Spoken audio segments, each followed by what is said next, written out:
Bienvenue au 10 minutes juridiques, votre bimensuel vidéo avec le cabinet d'avocats Landau & Associés par VK. Alors, comme tous les 15 jours, des brèves et un grand dossier qui sera dans quelques minutes la loi du 2 mars 82, crise de la quarantaine. Mais tout de suite, 15 brèves pour 15 jours. Tout d'abord, SPL.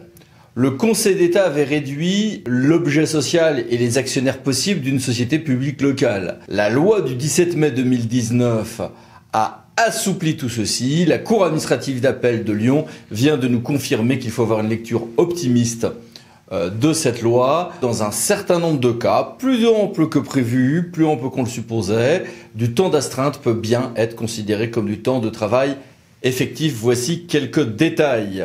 Une vigoureuse instruction du gouvernement a été diffusée pour la protection des ressources en eau des captages prioritaires. La loi a permis un certain nombre de nouveautés, dont un nouveau système de rupture conventionnelle. Les modèles de convention à cet effet ont été promulgués au journal officiel du 12 février. 5. Le maire de Vichy a eu à faire face à une difficulté. Des négationnistes voulaient remettre en sa ville un prix international au nom du négationniste multicondamné Robert Forisson. Et cette réunion glissait vers une réunion publique. C'est posé la question de savoir si du coup le maire pouvait utiliser ses pouvoirs de police pour interdire cette manifestation. La réponse du juge est oui. 6. Est-ce que il y a une sorte de présomption de signe religieux quand on porte une barbe? Eh bien, les barbus de tout poil peuvent être assurés. La réponse est non. Conseil d'État. 7. Que se passe-t-il si une administration est condamnée par le juge à payer une somme, mais que l'administration continue à faire sa mauvaise tête? Eh bien, le Conseil d'État nous a donné un mode d'emploi enfin clair. 8. Un nouvel arrêt encore plus dur qui confirme que l'on peut être condamné pour favoritisme pour avoir fermé les yeux sur les agissements de son adjoint pour un maire, de son collaborateur pour un chef de service. Un arrêt très important qui redétaille et précise les choses sur qui du SDIS, de la commune ou de l'État a la responsabilité ou se partage la responsabilité lorsqu'il y a des difficultés dans les opérations de secours aux personnes. 10. Le président de la République a indiqué le 18 février qu'il y avait une fin en septembre prochain des enseignements de langue et de culture d'origine dans les écoles primaires pour lesquels les communes devaient mettre leurs locaux à disposition. Il y aura donc un maintien de cours en ce domaine, mais qui seront bien des cours, dans ce cas-là, éducation nationale, dans un autre cadre, notamment pour limiter les interactions politico-religieuses de certains États étrangers. 11. Il y a eu le rapport traditionnel annuel de la Cour des comptes avec un certain nombre de focus sur certains éléments, notamment de transport, quelques éléments sociaux, mais surtout un focus intéressant sur la situation des finances locales, bien sûr, mais surtout la restauration communale collective. 12. La loi Elan de 2018 prévoyait une gestion en flux des réservations de logements locatifs sociaux. Le texte d'application de cet article de la loi a été adopté, décret du 20 février 2020. 13. Confirmation par la CA de Marseille que quand j'ai une offre anormalement basse, c'est bien non pas ligne par ligne de la DPGF, mais dans la globalité qu'il va falloir l'apprécier, et en l'occurrence avec une application sur des marchés donc de maîtrise d'œuvre. Confirmation de l'arrêt Sépure de 2019. Voici les références. 14. En matière de halles marchés, on a un régime juridique, comme vous le savez, très compliqué, avec parfois des compétences du juge judiciaire, du pouvoir de police, des gestions de services. Du coup, se poser la question de savoir quel régime contentieux quand on va suspendre, voire exclure un commerçant des halles marchés de plein air. Eh bien, ce sont des mesures de police, nous dit la CA de Versailles, ce qui a toute une série de conséquences. 15. La Cour administrative d'appel de Lyon a donné une interprétation assez souple de ce qui était intercommunalisé par la loi NOTRe en matière de tourisme. Passons maintenant au grand dossier. Ce grand dossier, c'est: est-ce que la décentralisation, issue notamment de la loi du 2 mars 82, dont nous fêtons aujourd'hui le 38e anniversaire, est-ce que cette décentralisation n'est pas en pleine crise un peu précoce de la quarantaine? Le sentiment général est celui d'une permanence de la décentralisation. Et cette vision relève peut-être d'une erreur de perspective. Qu'étaient les lois de décentralisation de 82 ? On avait un trio, commune, département, région, avec quand même un primat sur le tandem commune-département. Et la spécificité de la France, issue de ces lois, était que non seulement on avait beaucoup de communes, comme très peu de pays en Europe, mais nous avions surtout des communes avec beaucoup de compétences, toutes petites avec beaucoup de compétences. Grande spécialité nationale. Qu'a-t-on aujourd'hui? On a eu une bascule en fait depuis 20 ans, vers un tandem qui se voulait se faire entre l'intercommunalité à fiscalité propre d'une part et la région. La loi du 16 décembre 2010, sous le président Sarkozy, ou les lois MAPAM et NOTRe sous la présidence de François Hollande, allaient de ce point de vue-là dans le même sens, et dans le même sens que ce qui était fait depuis plus de 15 ans. Avec la loi engagement et proximité du 27 décembre dernier, les mots d'ordre ont plutôt été d'aller en sens inverse et de rétablir un peu le département et la commune, essentiellement pour répondre aux objurgations de certaines associations d'élus.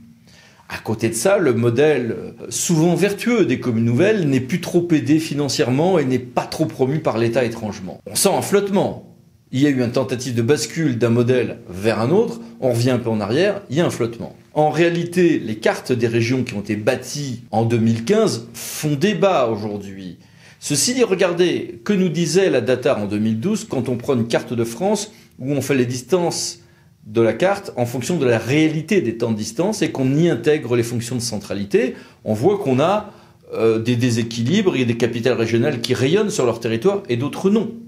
Aucun pays n'a une région capitale aussi complexe dans son architecture et qui pourtant en même temps fait 28% du PIB national. Les lois de 82 et 83-84 ont voulu bâtir une fonction publique plus intégrée, au minimum harmonisée. De ce point de vue-là, il y a continuation car FPE et FPT se rapprochent. Mais jusqu'où, que donnera le rapport Thiriez? À suivre. Les lois de 82 ont voulu aussi un tandem renouvelé entre élus, désormais plus autonomes, et l'État, avec une fonction d'aide et de contrôle. Depuis, l'État déconcentré n'a perdu ses moyens réels. Les préfectures et sous-préfectures se vident. On glisse maintenant vers des tentatives de rapport entre l'État et les collectivités qui sont plus sur du conventionnement. Comme cela est fait, en bien ou en mal, mais comme cela est fait depuis 2017-2018 en matière financière. Est-ce que ça va continuer? Il semblerait que oui. Hier, nous avions aussi un modèle très unitaire au niveau national. Depuis, il n'a cessé de se diversifier. Outre-mer, régime francilien, Corse, nouveauté alsacienne. Et demain, on nous annonce projet de loi 3D, les projets de loi qui ont été déposés de réforme institutionnelle, plus d'expérimentation, plus de différenciation territoriale, ce qui pourrait changer vers un vrai changement de paradigme. Là aussi, on a un sentiment de continuité de la décentralisation. En fait, c'est une révolution. Et puis nous avions surtout le principe de bloc de granit de compétences. Les compétences sont données aux uns ou aux autres, sans tutelle entre collectivités, article 112 de la Constitution. Et puis qu'est-ce qu'on a aujourd'hui? On a des chefs de file à donner à la région, des SRADET et des CER2I qui encadrent les actions des acteurs de terrain du bloc local, et des compétences qui sont enchevêtrées. Alors justement, posons 3 questions à monsieur Denis Pouillard, directeur de l'Observatoire de la vie politique. Tout d'abord, cher monsieur, merci d'être avec nous. Merci beaucoup. Et première question très courte, la loi de 1982 a-t-elle bâti un édifice toujours d'actualité ou vermoulu? C'est une loi qui date de 1982, elle est toujours d'actualité. Le seuil de 3500 habitants notamment a perduré jusqu'en 2014. Et donc, aujourd'hui, le seuil est descendu à 1000 habitants, mais le principe du scrutin proportionnel et à majorité de gestion a réussi. C'est une bonne loi qui a été conçue à l'époque et qui fait partie de notre arsenal, j'allais dire, électoral, et donc qui cumule à la fois le système proportionnel et le système majoritaire. Maintenant, en tant qu'analyste politique, selon vous, comment le monde local a-t-il évolué? Alors, je vais vous dire, l'histoire n'est pas terminée, ou peut-être une autre histoire commence. Nous allons avoir affaire en 2020, par rapport même à 2014, à un autre personnel politique. Un personnel politique qui est coupé du monde national, du monde parlementaire et donc de la politique nationale. Je crois d'ailleurs, à partir de ce moment-là, qu'il y aura un renforcement, une croyance, en quelque sorte, à l'efficacité locale et une déconnexion, en quelque sorte, avec les préoccupations partisanes, notamment, du Parlement. Et comment voyez-vous, en quelques mots, l'évolution justement globale du monde local? Alors, naturellement, on ne peut pas faire abstraction de ce qu'on appelle le bloc communal, ça va de soi. Mais je crois profondément à l'intercommunalité. Nous allons avoir des débats très forts, je pense, dans les prochaines années, pas nécessairement au cours de ce quinquennat, mais à un moment donné, il faudra reposer la question de ce qu'on appelle le millefeuille. Il faut savoir qu'est-ce qui est pertinent dans les territoires. Est-ce que c'est le département? Est-ce que c'est l'intercommunalité? Je pense que c'est à l'intercommunalité.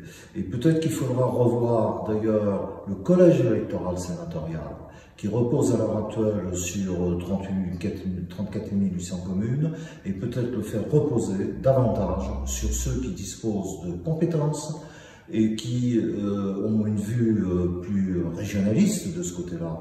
Et ces gens-là se trouvent notamment dans les intercommunalités. Et ces intercommunalités, c'est pas uniquement un conflit urbain contre ruralité. Quand on reprend la carte des intercommunalités, on s'aperçoit qu'il y a ce qu'on appelle les territoires pertinents, territoires environnement, et ça c'est un point important. Aujourd'hui, de Nantes en passant par Tours, Angers, on rejoint Brest dans un grand arc de cercle, et de Grenoble on va jusqu'à Clermont-Ferrand. Bien, merci beaucoup Denis, à bientôt, au revoir. Merci. N'oubliez pas de vous abonner. À bientôt pour une nouvelle vidéo des 10 minutes juridiques parlant d'associés pour VK. Au revoir.